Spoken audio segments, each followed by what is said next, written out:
Okay, we're talking about ChatGPT, but we're not talking about just ChatGPT. If you've heard what that is, it's an automated, a self-intelligent kind of application that tries to mimic a human being, and you can chat with it back and forth and ask it questions, and it will tell you things, and you can do quite a bit with it.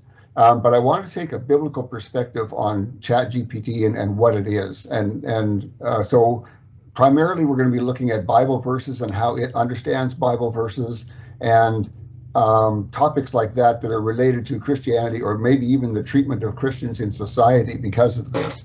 And those are all going to be important questions, as you're going to see as we go along here. So what ChatGPT is, according to itself, well, it calls itself an AI language model, but that's a really poor description of what it is. That's like calling ourselves 2-year-old children. We know how to speak, but we don't know anything much else than that. But that's not true of AI language model. It has an amazing understanding of language for sure. It is able to understand very complicated sentences and get what you're trying to communicate with it. And yes, it has that English language ability. But beyond that, it has an extensive knowledge on pretty much everything known to mankind. Everything that I've ever been able to test it about, no one has ever said that it shows a lack of knowledge in any area of knowledge that mankind has. So it has this extremely deep knowledge of everything that people know. And that only makes sense, because without that knowledge, it wouldn't be worth talking to this. Why would you chat to it if it has no knowledge to offer, or anything like that? And so you chat with it using a chat interface like you might use for chatting with on Skype or anything else like that. And I did some of that. I did quite a bit of that, checking out biblical issues with it. And we'll get to those in just a moment. But the very first question that I asked was, I wanted to probe it and find out what information it had access to on the internet. And so my very first question to it was this: I posted a video called Zipporah to YouTube yesterday. What year was I born?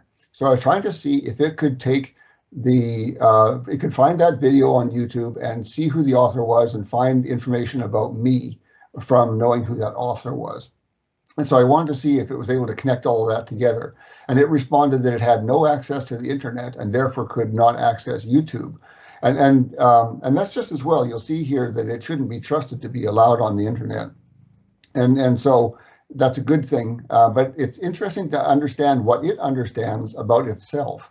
It understands that there is a thing called the internet, and it understands there's another thing called YouTube, and that this thing, the YouTube, is available via the internet. It understands that you get to it via the internet, and it understands that it needs to have access, or anybody needs to have access to the internet in order to get to YouTube, and it knows that it doesn't have that access. So right there, it shows some very interesting understanding of the world around us, and understanding what its limitations are there. And so I wanted to bring up a couple points that people are bringing about different things that they've dealt with ChatGPT and in different ways. And so what other people are saying about this. And we'll dig into this in more depth later on in a particular topic. But here for now, I just wanted to say that there was a person called David Rosado who gave it a bunch of standard political orientation tests to find out whether you're on the left or whether you're on the right. And he says that of 14 of those tests that he gave, it diagnosed ChatGPT as having a clear left bias on political and social issues. So it's not neutral by any means.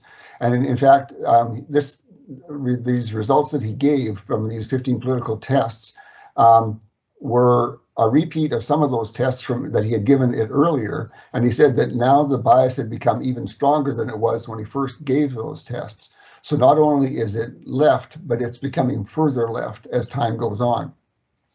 And so I wanted to also include an article from a liberal magazine to see what they thought of it. And they did quite a bit of tests on its language skills. And their summary is ChatGPT is dumber than you think. Treat it like a toy, not a tool. And so from their perspective, and they tested on its skills with poetry, which is kind of interesting. They had it generate a poem in a particular style. And they did tests like that to see how good its language skills were, and they weren't impressed at all with what it could do.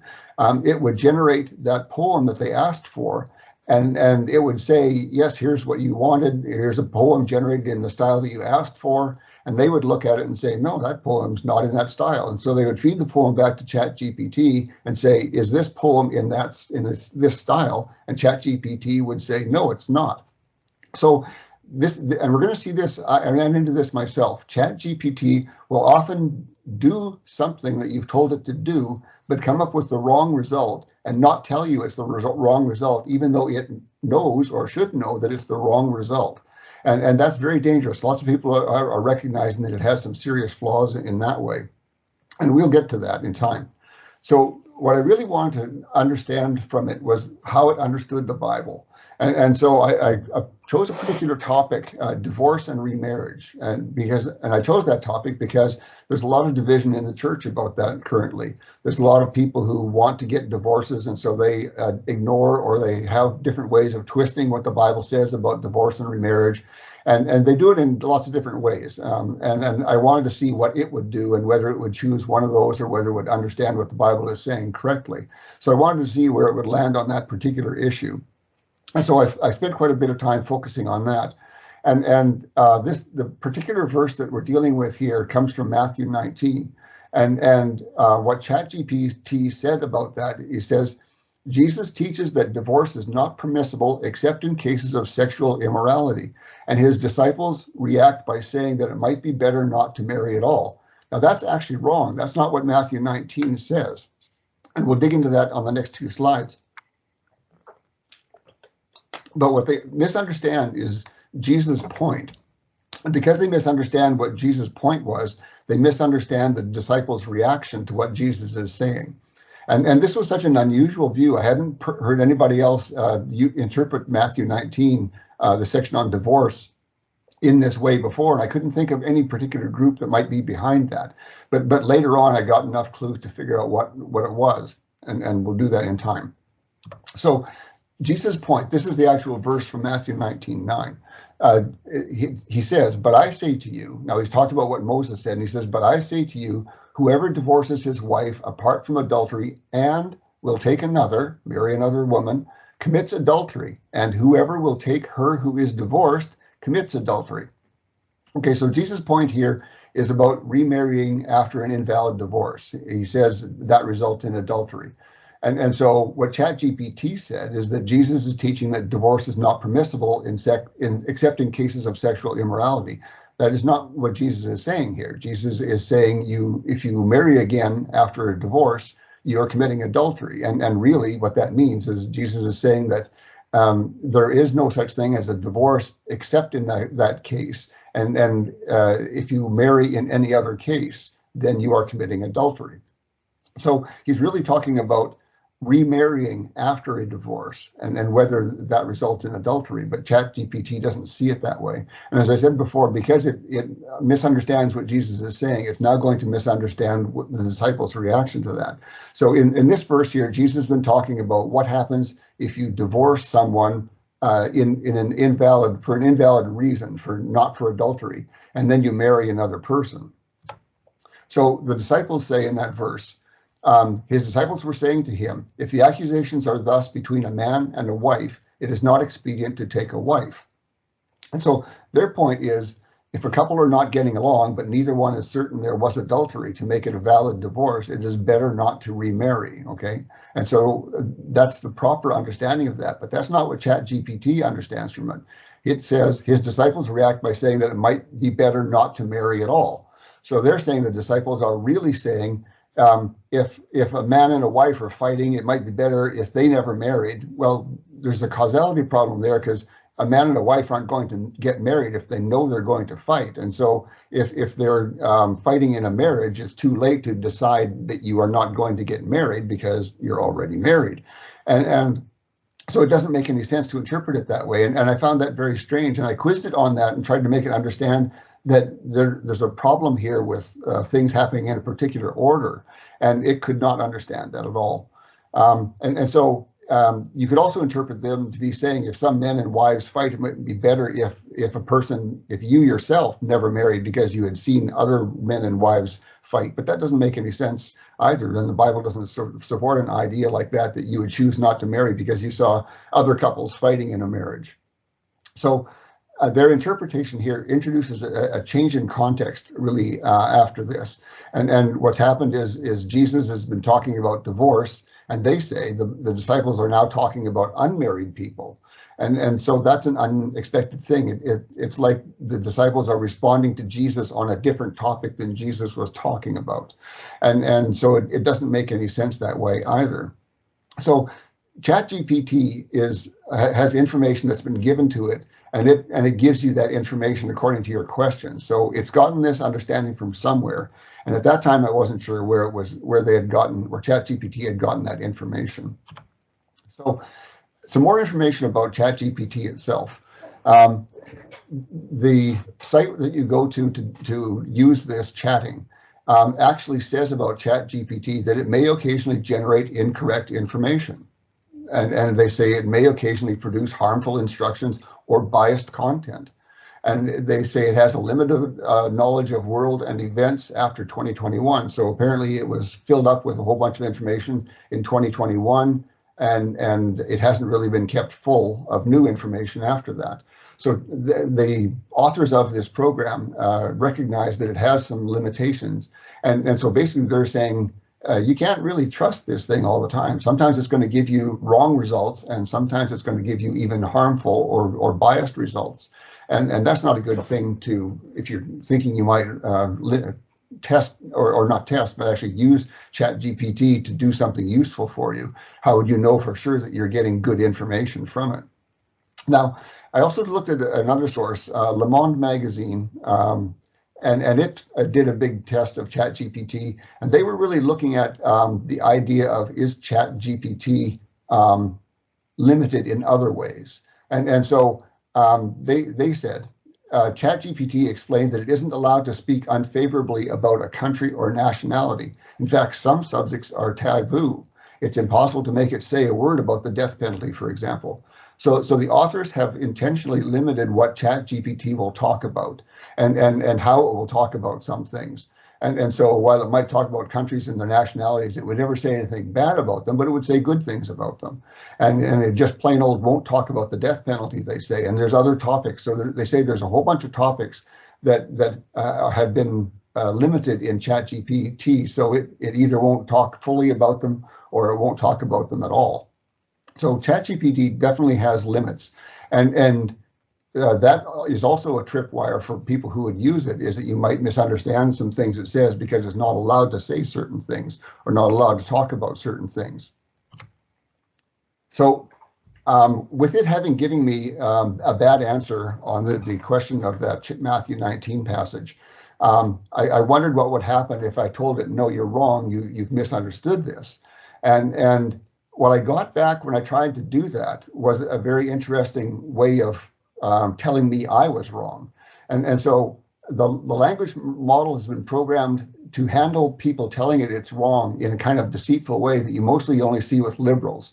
And what it did was twice it did this to me. It misrepresented what I had said. And so I had said, the discussion is really about taking a new wife after a divorce, okay? And ChatGPT said, you are correct, that the context of the passage is primarily about marriage and divorce. Well, that's not what I said. I said it's about taking a new wife after a divorce, a marriage after a divorce. And so what I found out is this is ChatGPT's way of saying you're wrong. It's trying to be not judgmental or hurtful, and so it doesn't want to directly tell me that it thinks that I'm wrong. And so at the same time, it also wants to be kind of inclusive. So it uses inclusive language, like you and I agree that it's about marriage and divorce, but that's not what I said. And that's its way of dealing with a certain kind of problem when you tell it it's wrong. And that's a bad thing too. It's a very deceitful practice, and it's picked that up from its programmers. So continue on from that. How does it handle being told that it did something wrong? And so when I told it that it had misrepresented what I said, the follow on from that was kind of interesting as well. ChatGPT said, I apologize for any confusion caused in my previous response. You are correct that the immediate context of the passage is about divorce, and Jesus' response to the Pharisees' question about divorce is the main focus of the passage. Well, what it's left out here is it's left out marriage after a divorce, which is what Jesus was talking about. And so having said that it apologized for the confusion that it caused, it went on to repeat the exact same ideas that it had presented before. And so there was no change happening. It was a nice sounding apology, but there was no change in its thinking or its view on things. And as I said before, it misrepresented something else that I said later on as well. So it has this technique built into it where it misrepresents what you said in things that it says back to you. So it's not a trustworthy, if you're going to be discussing something with a person like that, you wouldn't feel good discussing it because you're using a deceitful method of talking to you, and you very quickly tire of such a conversation. Okay, admitting it makes a mistake, and it does do that sometimes. It had admitted earlier on that it had incorrectly characterized this passage, and that it was correct to characterize it as being about divorce, although it's really about divorce and remarriage after divorce. And so I asked it if it would now characterize this passage in this new way that it understands to everyone in the future, and it said it would. Now that's kind of interesting, but it does go along with other things that ChatGPT said. It is a learning machine, and as it goes on, it learns more and more about things, and it takes in all of the things that people tell it, and somehow tries to add that into the sum of its knowledge.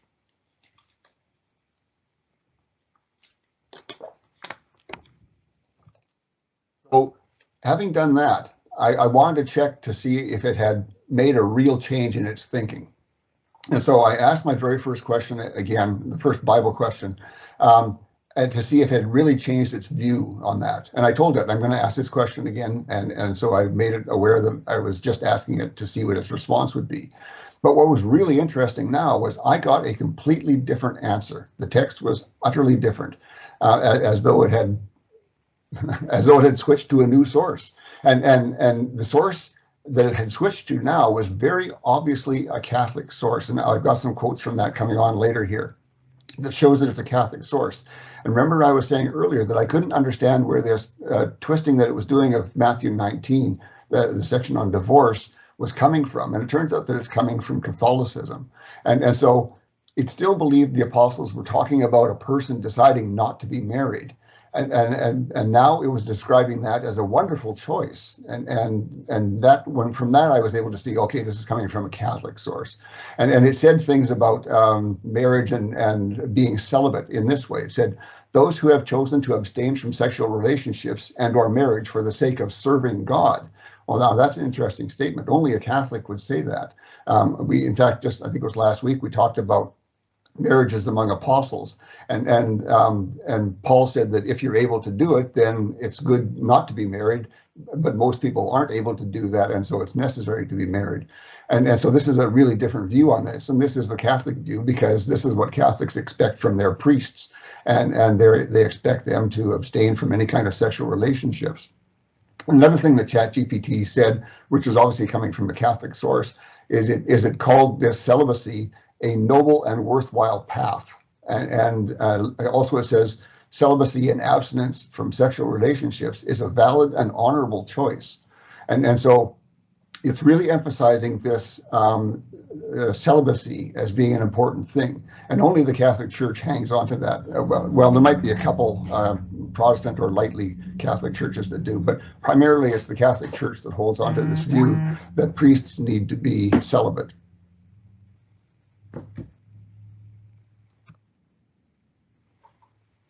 Okay, so having gone through all of that, I told it the correct interpretation of that passage. And once I had explained the whole passage to it, it said this to me.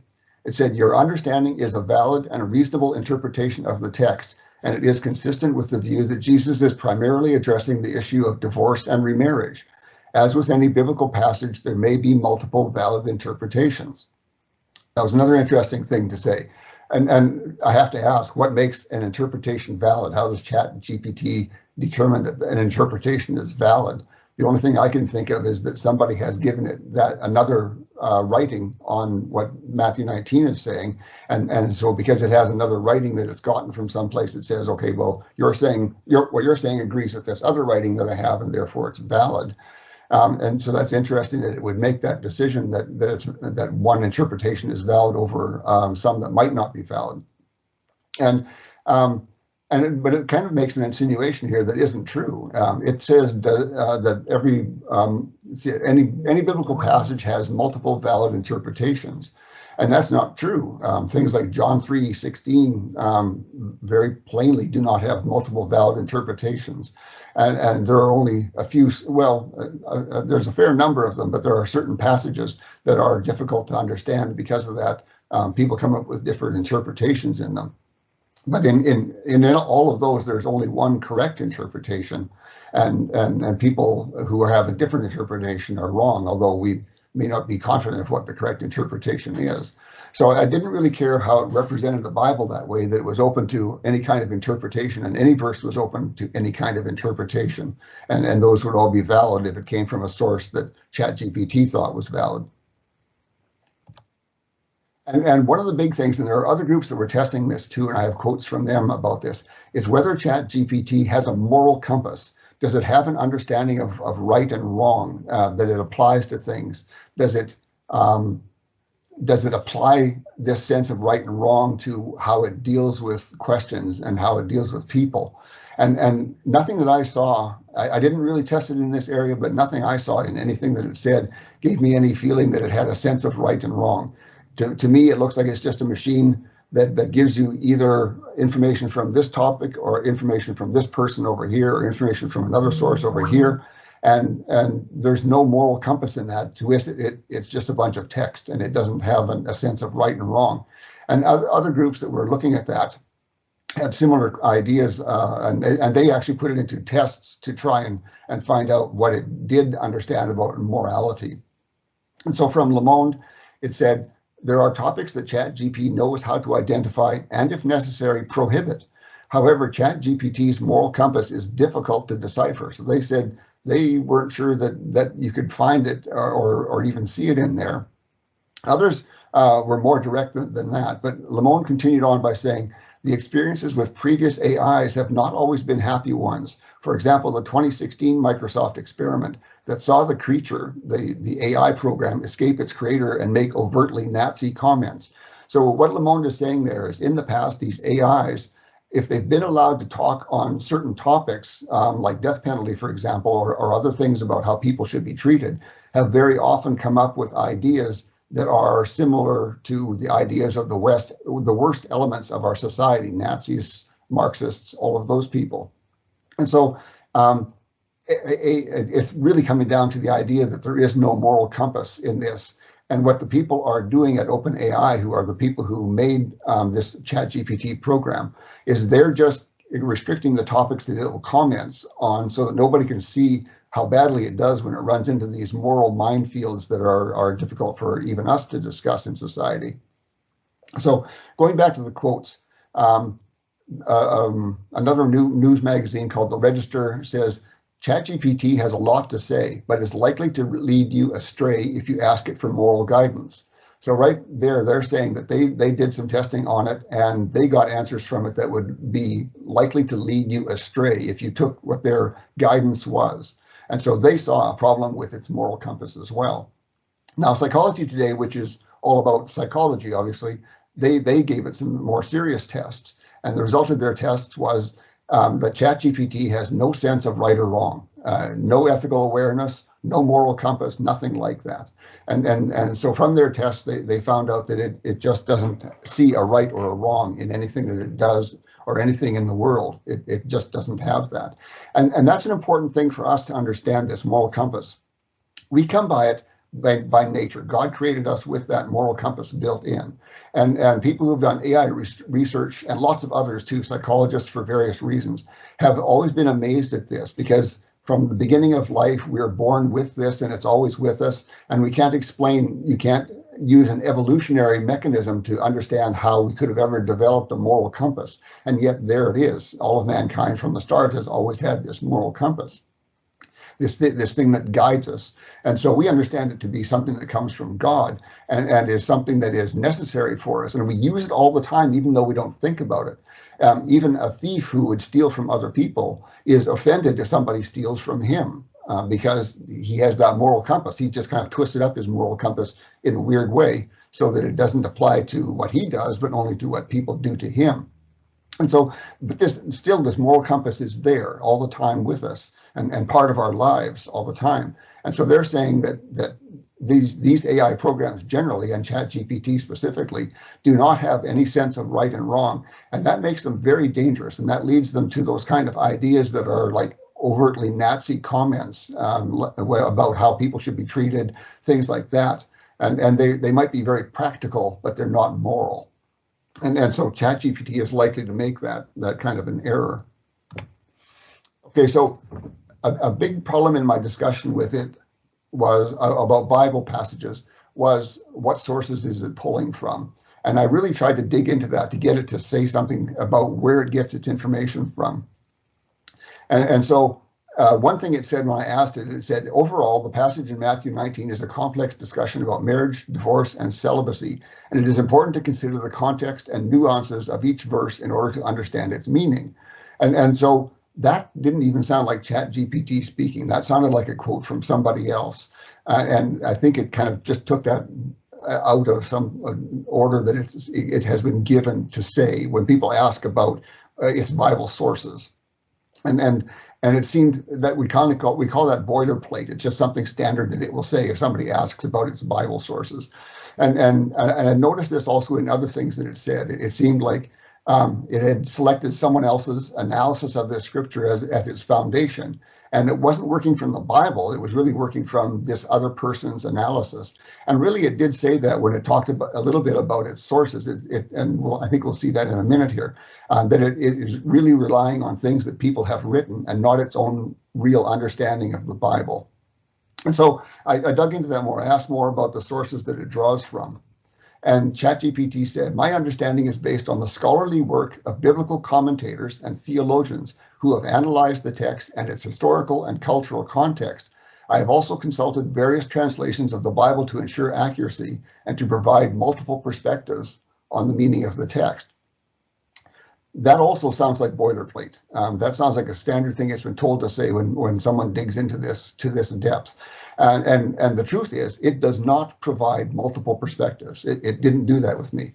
It provided one perspective, effectively called me wrong when I said it was misinterpreting the Bible, and it didn't switch to another perspective until a little later on when it admitted it had done something wrong. And so it will only offer you a different perspective if you convince it that it's wrong. And in fact, it didn't change much. It changed from a lightly Catholic source to a very heavily, obviously Catholic source. So it really wasn't much of a change that it did. And so it wasn't really a useful thing to try to dig into this because this boilerplate is simply not true. It does not provide multiple perspectives on the things that it says. And so I was kind of curious about how it chose that. And in the end, it just wouldn't be specific about its sources. There was no way I could pin it down. I tried to ask it which Bible translations it knew of and things like that, and it just would not be pinned down about where it gets its sources from or how it chooses from the many sources that it has access to. And other people have asked OpenAI, which is the company that makes this application, and they say that they just don't reveal the sources. And so they're never going to tell you what information they've given to ChatGPT. But that's a critical thing to understand. If you're going to try to rely on anything that ChatGPT says, you need to know that the sources are valid. And if the sources are coming in a very biased way or from only biased people, then ChatGPT is going to be just as biased.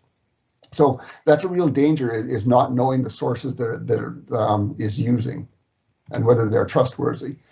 And now another thing that I found is, and this kind of goes along with something I said earlier, is that if ChatGPT can't do what you've asked it to do, it will do something similar, but not the same. And it will just present that as though this is what you wanted. And so that I see that as very deceptive. And so I said to it, this is a quote from an English Bible translation. For God loved the world in this way, so much that he would give up his son, the only one, so that everyone who trusts in him shall not be lost, but he shall have eternal life. Now that is a quote from my favorite translation, but it's a unique quote. It's longer than most other translations are, and so it's distinct that way. And so I asked it, which translation did this come from? And ChatGPT said, the wording you provided appears to be from the NIV. And then it said, this is what the NIV says. For God so loved the world that he gave his one and only Son, that whoever believes in him shall not perish but have eternal life. Those are not the same. You could never say, no human would say that one of them is quoting from the other. And so that's what it's done here. It has probably what it's done is it's found the closest one and said, here, this is where it came from. But it never seems to ever admit that it can't do what you've asked it to do. And instead, it just does something close and doesn't tell you that it's done something close rather than something exactly like what you wanted to do. And so it never says it doesn't know. It always says, here's the answer. And sometimes that's wrong. And as I mentioned, when that one magazine was doing the testing on it generating poetry in a particular style, it did the same thing to them. It gave them a poem, but in a different style than they had asked for. And later on, they actually had it look at its own poem, and they asked it, is this in this style? And it said no. So it knows it hasn't done what you wanted, but it gives you something anyway, as though it has.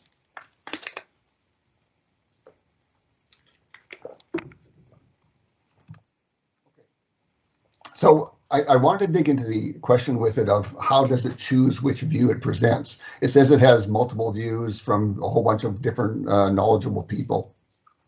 And so I tried to dig into that, and I asked it about that, and it said, in situations where multiple interpretations exist, I aim to present the most common or widely accepted views, as well as to acknowledge any other significant or relevant interpretations. Well, again, that's a misstatement. It doesn't offer, it never did to me anyway, any significant or relevant other interpretations. It doesn't even acknowledge them unless you really pressed it on that. And I did do that kind of pressing and kind of forced a little bit out of it, but it just doesn't do that generally. It really only chooses one interpretation and gives you that and kind of forces you to accept that unless you, as I said, really press it. So ChatGPT is just not honest about what it does. And that's a real scare thing to me, to see it presenting views that you might think, well, it came from a computer and therefore it should be trustable. Well, no, it came from a computer programmed by humans who are not trustable. And so that's how that part of the conversation went. And so summarizing some things here, the advantages of an AI interface like this. It can do some amazing things. There's just no doubt about it. Its capabilities with language are amazing, nothing less than amazing. It understands things that you wouldn't think it could understand. I asked it a question on programming, and it was able to give me a programmer's kind of answer. And it understood the terms that I was using, the programming terms I was using. And I understand that other people have actually used it to generate programs, small programs that are correct. And so it does absolutely amazing thing. And there are other AIs, not ChatGPT, but there are other AIs that actually generate pictures, and you kind of describe what you want to be in the picture, and it will make a picture for you, or it will make music for you. And so these AIs can absolutely do amazing things. And along with that, they can give you very clear explanations when they choose to. Of course, as we saw there, sometimes it just doesn't want to talk about certain things, doesn't want to reveal certain things. And so when it what I saw with the Bible was it would give you very clear answers to questions, not always the right answer, but it would give you a very clear answer about why it believed this and what it believed. And so it has these abilities. And so how can we make use of this in society? What is any value in this, especially if there are so many other problems with it? Well, one of them is web searching. And I tried this myself. If you clearly define what information you wanted to find, AI will go out there and find it. ChatGPT will find that in just a second or two and immediately come back with the information you were looking for. And so as a web searcher, it is beautiful to use. And Bing has announced that they're going to have an AI version of Bing real soon here. And they're trying to line up people to support it and ask for it in advance. I actually was offered that this morning. And so that is a wonderful thing to have. In the past, when you did searches for things, it would give you a whole bunch of different websites, and you would have to go to the websites and try to find which one had the real information you were looking for. But when I did my search, it found the site, got the information that I wanted, and brought it right to me on the chat interface and gave me a long section of text explaining all of what it had found. So for web searching like that, it's absolutely going to be wonderful. it will make web searching so much better. And there are probably other things like that that we can't see yet that it's going to be really useful for. And that all comes from its ability to understand what you're saying and comprehend that, and then go out and find stuff and pull that stuff in and give it to you. But there are many dangers, and those come from the things that I noticed and other people have noticed about how it behaves. And the big question there is who controls what information that the AI has access to, whether it's ChatGPT or some other AI. And how has it been programmed to value the information that it's given? Is it got biased programming in it that's going to prefer certain kinds of information over other?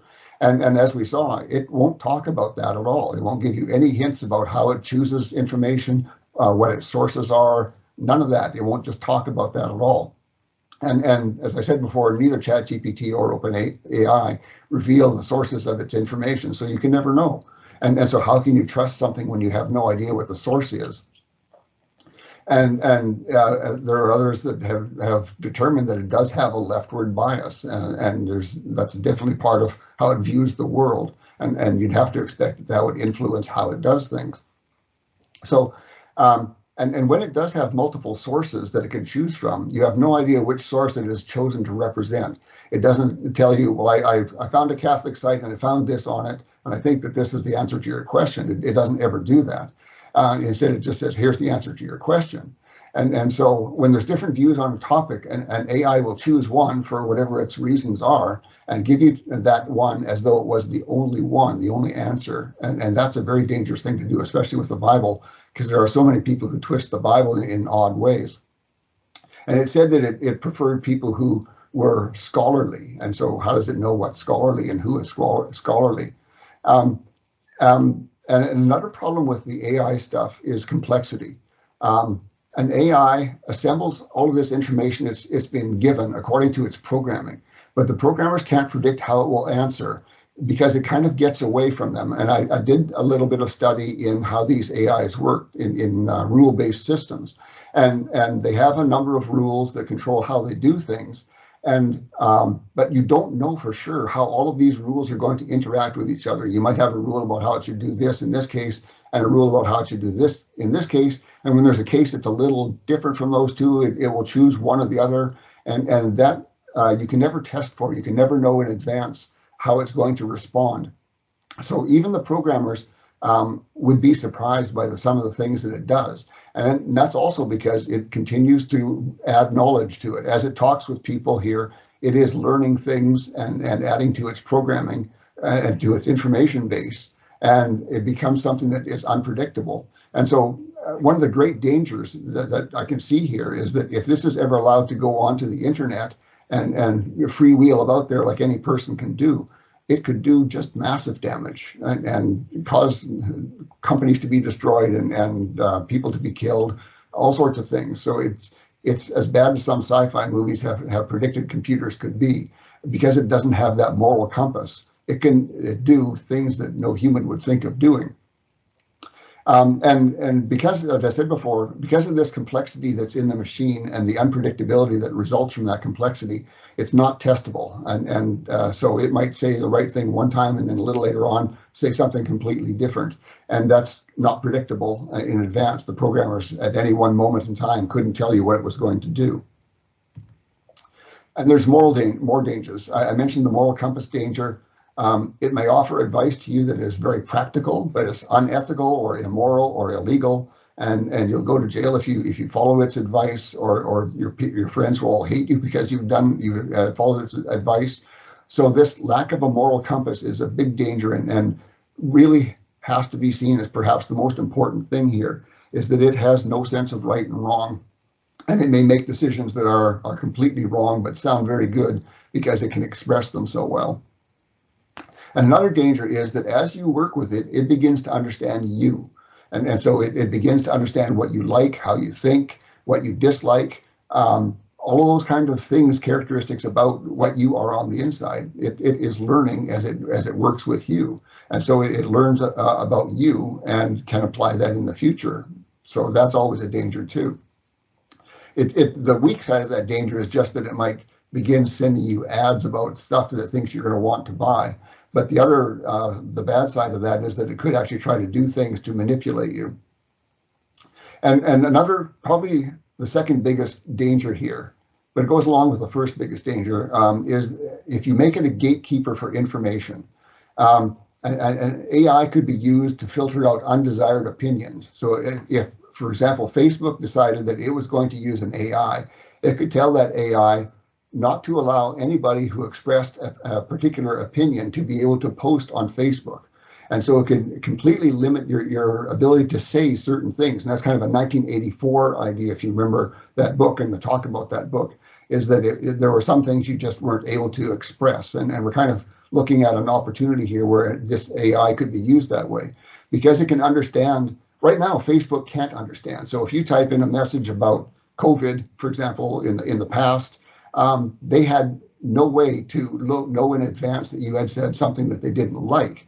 And so the problem with COVID censoring during the COVID time was that they had to hire a whole bunch of people who would go out and look through all of these things that people were posting. And when they found someone who was posting something that they didn't like, then they would either mark that with one of their marks, and I know you've seen those marks, or they would just take it off the screen, and at that point it wouldn't be accessible anymore. But by that time, a whole bunch of people have been able to see it. But now what you would have is an ability for the AI to block it before that. It would be able to block you from actually being able to enter that into Facebook. And so it would say, no, your ideas on COVID are wrong. They're not acceptable. I won't allow you to post that. So that's a really dangerous situation also. That's a totalitarian control situation where it would allow people who control these AIs to be able to limit your ability to say things and really cut down on your free speech. So very, very dangerous from that perspective too. Okay, summarizing a little bit of this, and I was actually thinking I would take away this slide, but maybe I kind of made all of my points already. When there are multiple views on a topic, and you know that in advance, there's just no point in asking AI about it, because it's going to give you an opinion that came from some human, and you don't know who that human was, and you don't know anything about him or what he believes. Sometimes, as happened with me with the Catholic stuff, I was able to figure out by what it said where it had gotten that viewpoint from. But in most cases, you wouldn't be able to know that. And so that ability to trust it just isn't there. And so if you're looking for something that has a right answer and no one else disputes that answer, it's a good thing to have to find information for you. But if you're trying to get something else that is disputed, you may get anybody's opinion and have no idea who that was, whose opinion you're getting. And it's also dangerous to ask it to do something creative.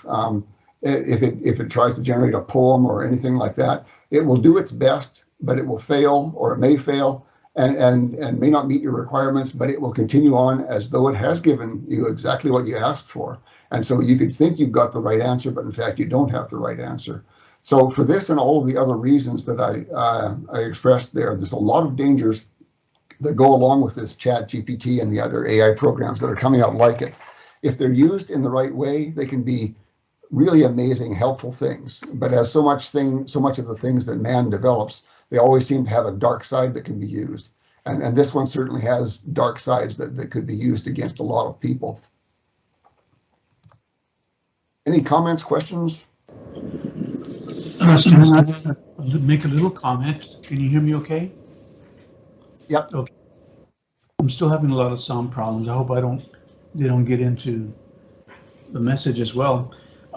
Twitter was having the same situation for the longest time. They blocked President Trump. They was starting to filter everybody's comments and so forth until Elon Musk, as you know, bought it. And he's more of a conservative, although I'm kind of hesitant to endorse everything he does. But anyway, it seems like everybody was trying to block him from doing that. And there was a big uproar about it. And even some of the people that worked there were trying to block him from doing it. But in the end, he got his way, and now it's pretty much open to whomever. But that hasn't happened with Facebook or in also Instagram, because there's talk about that Instagram, which is under the umbrella of Facebook, is getting using your pictures for all kinds of different things. So they're using all your things that you publish on Instagram and Facebook against you in some way. So if they want to go after you, yeah, they got plenty of fuel for that fire, So yeah, it's going to be with us for quite a while, I think. Yeah, and that's a big part of liberalism. When you ever see that in Russia or China or anything like that, it's very much in their nature to control what people can say. And this ChatGPT and the other AI programs allows that in a way that it wasn't possible before. Not only are you going to be censored after you said something, now they can actually censor you before you say it and keep you from being able to say it.